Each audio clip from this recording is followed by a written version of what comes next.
falou 5 de outubro, não foi? Aqui deu 29 de setembro, aí estaria 6 dias, né? Estaria dentro da semana.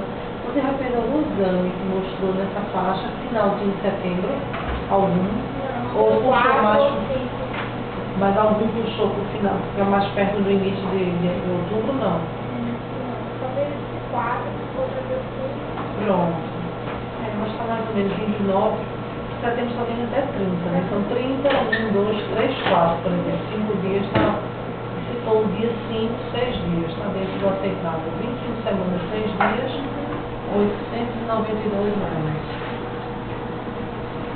Então, faria mais ou menos umas 26 semanas, né? Aproximadamente. Temos o bebê, a mãozinha na boca, expirou. O líquido está em ordem. Está tudo de acordo. Agora dá pra ver direitinho. O rostinho, né?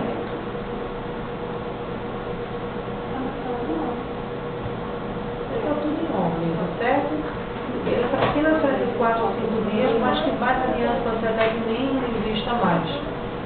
Às vezes vai.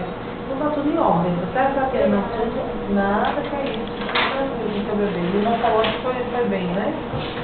Foi tranquilo, o morfológico. Ah, então ótimo.